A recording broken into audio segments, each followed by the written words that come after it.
People are talking about business software. They're talking about it here. They're talking about it here.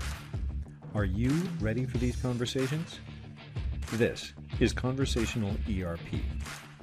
The goal of our course is to give you the professional vocabulary that you need to participate in and contribute to these business conversations. Let's begin. Lesson 3. How can ERP help with different manufacturing modes? If you're going to participate in any conversation about manufacturing, the very first thing you need to know is that not all manufacturing is the same. There are different ways of running a manufacturing operation that depend on the nature of the products being made and how many you make at a time. We call these different ways manufacturing modes. There are 6 major manufacturing modes that you need to know about if you're going to participate in conversational ERP. The first mode is discrete, the second is process, the third is batch, the fourth is repetitive, the fifth is job shop, and the sixth is project-based manufacturing. In this lesson, we're going to look at the differences between each mode and then see how a typical ERP system supports each mode.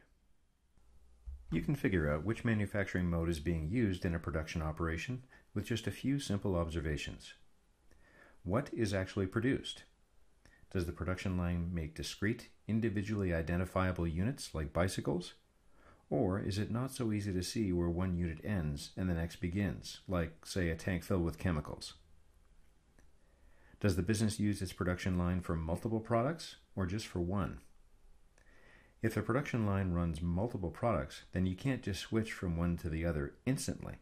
You might have to send in mechanics or engineers to reconfigure the production line for the new product. These reconfigurations are called setups or changeovers. They can happen more or less frequently in different manufacturing modes. Now this is important because while the production line is being set up or changed over, it's down, which means it can't produce anything. The line has to stop running until it's ready for the new product, and then it has to start up again. The way the production line runs, that is, the degree to which the line has to start and stop, again will vary by manufacturing mode. By the way, the time between a start and stop on a production line is often called a production run.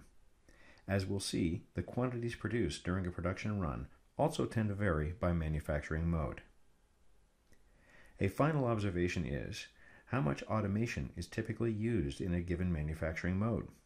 For example, does the production line have a lot of automated machinery or even robots, or is the production process mostly manual? Let's see how the modes differ from one to the other, and more importantly, why they differ. Let's start with discrete manufacturing.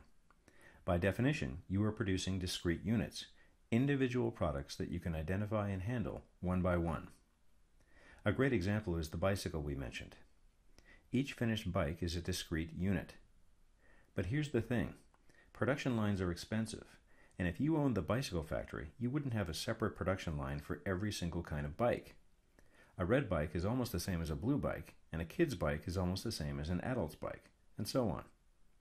No, if you own the factory, you'd want to keep your costs down and your options open, and you'd want one production line that could produce any kind of bike. Since you produce so many different kinds of bikes all in the same line, you'd have frequent changeovers, and the line would start and stop all the time. But again, here's the thing. Setups and changeovers cost money too. So if you own the bicycle factory, you wouldn't set up your line to run, say, one red kid's bicycle. No, you'd make sure you ran enough red kids' bicycles to justify the cost of setting up the line in the first place. Regarding automation, there's no clear-cut answer as to how much automation a discrete manufacturer uses. Some use more, some use less. So, discrete. You make units with multiple products on the same line, frequent changeovers, running in starts and stops.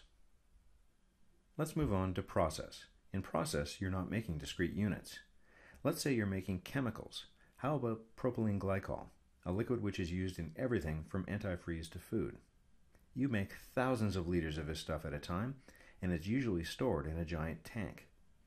When your customer buys some, you draw some off into a container or a drum or a jug, and you ship it to them. The stuff in the drum is the same as the stuff in the tank, since it was all manufactured at the same time. And that's how we manage process manufacturing. We manage by the product that was all produced at the same time, in the same batch, or lot if you prefer that term. What else can we say about process manufacturing? These production processes often demand specialized equipment, including all the pumps and pipes that you use to move it around your plant. This often means that the production line can only produce just the one product. Sometimes, in process, the products are all the same, so that the market demands that you produce at the lowest possible cost. So, you optimize the line for your one propylene glycol product so that you never have to change over and that you run that one product continuously, 24/7 if you can. And you invest in as much automation as you can so that you can scale out production and spread your manufacturing costs over a large amount of finished product. That's process, making batches, usually of liquids or gases, running one product continuously on an optimized production line with a high degree of automation. Next up is batch. It's kind of a mashup of process and discrete. A great example is cookies. First, you make a batch of them in an industrial oven, then you package them into individual packaging units. You'll see this pattern again and again in food, beverage, and other consumer packaged goods businesses. As with discrete, you will often see many products run on the same production line with frequent changes and start and stop operations. Again, the degree of automation varies, but if you think about it, that makes sense. Most production machinery is usually only good at one specific task, so it's difficult to fully automate a production line if you keep asking it to do different tasks for different products. A special variation of discrete is called repetitive, which you will see over and over again in the automotive industry. Let's imagine you're a supplier to a major automotive OEM, for example, Ford. You do business with Ford by making, let's say, door locks for them. Ford will give you a contract for the entire model year to make door locks for a specific model. For an entire year, Ford makes that model car, and you make that model door lock. You start running production, and you don't stop until next year. So, as we can see on the chart, even though you're producing individual units like a discrete manufacturer, you behave a little more like a process manufacturer. You only make one product and you run it continuously, which allows and encourages you to invest in a more highly automated and cost-effective production line. Yet another variation of discrete is called job shop. Think of a company that makes tools and dies for other manufacturers. Each customer order is a one-off job for a unique, custom-built product which may never be reordered again. So, on our chart, we produce discrete individual units, and we're capable of producing a wide range of custom-built products. Since every order is unique, we may reconfigure our entire production shop for each job, make that product, and then reconfigure everything again. It's a high-variety, low-volume business. One last thing about job shops, they tend to employ craftspeople, who are more than just production line workers. Some of these people have had to apprentice for years to gain enough skills to create these products. Our final manufacturing mode is project. Project is like a large-scale version of job shop. If you want an example, think airplanes. Boeing will take your order for a custom airplane, but it could take months or even years to build it. Consider this. A basic wide-body jet could be assembled from as many as 3 million parts. If you add in your custom requirements for the interior, exterior, avionics, and so on, airplanes are so complex that building just one of them is a multi-year project. And that's why we differentiate project manufacturing. It's a whole different kind of manufacturing, and you can't run it like discrete or process or anything else. Okay. Now we've clearly established what we said at the start of the lesson. Not all manufacturing is the same. Now, let's take a look at how each manufacturing mode influences our key production business processes. I really want to emphasize that these key processes remain exactly the same as we discussed back in Lesson 1, but there are crucial differences in operations and in terminology that you must know if you want to have intelligent conversations with manufacturing people. In particular, for each of our manufacturing modes, let's look at how the bill of materials and routing master data is organized, how we issue production orders to the plant to tell them what to do, and how the plant reports back the results of their production execution. Discrete is the easiest example.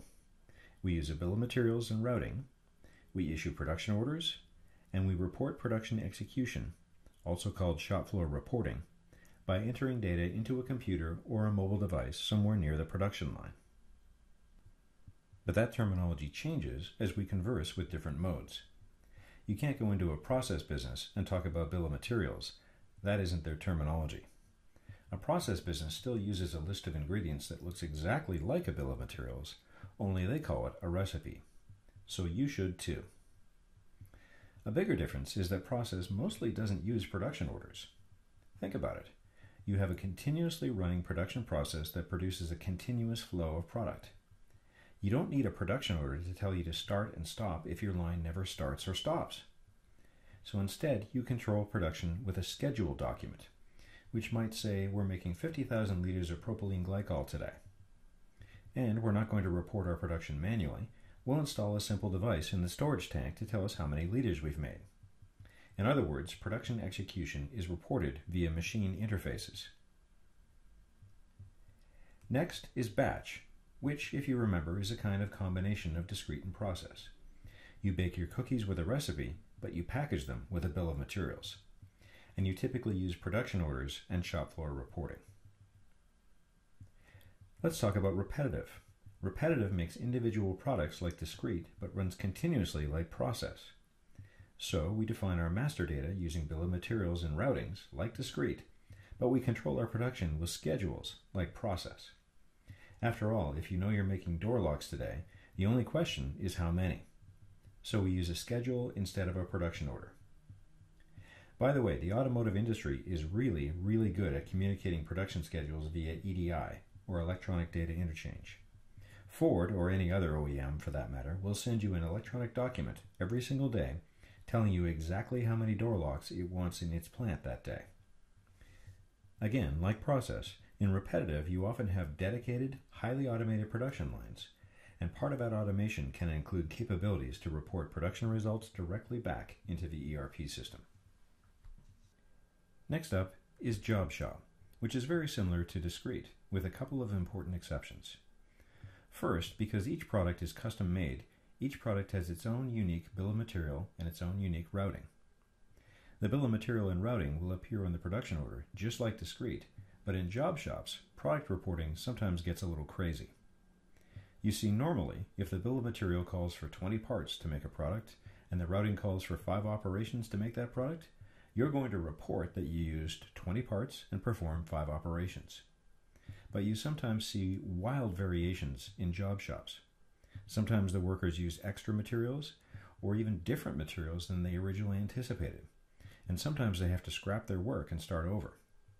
Sometimes they perform more operations than the ones specified on the routings, due to rework or just to the nature of the job. Remember, this is a custom product being made by craftspeople. Sometimes they have to do extra work to get that custom product exactly right. Finally, for project manufacturing, the most important thing to know is that production is controlled by a large project plan. Think Microsoft Project, with its Gantt charts and resource allocations and so on. Large manufacturing projects like building airplanes are broken down into major tasks, and each task is coded with a WBS code, or Work Breakdown Structure. The WBS code may appear in the master data, but will certainly appear on production orders, and it could take multiple production orders to build that part of the project. For example, at Boeing's airplane facility, it could take dozens of production orders just to build the tail. And there you have it. Each different manufacturing mode causes the business to operate a little differently and creates a unique set of requirements for the ERP system. That could mean using different master data, producing different production documents, and using different means of recording production results. Since the ERP system is just a model of the business, it should definitely support these major manufacturing modes. The production systems should support each of the unique requirements arising from each mode. So all you have to do is tell your ERP what mode you need, and it should help you plan and execute accordingly. For example, if you want to run discrete, it should issue production orders and provide screens to input production results. If you want to run process, it should issue production schedules and get the results from machine interfaces. In summary, a good ERP system will support multiple different manufacturing modes, depending on what you need to run your business. The production system can help you define the appropriate master data, including bill of materials and routing, help you plan and produce the appropriate production order documents, including production orders or schedules, and help you capture production execution results, including via input or via machine interfaces. Again, the manufacturing modes are discrete, process, batch, repetitive, job shop, and project. Thanks very much for watching. This concludes Lesson 3.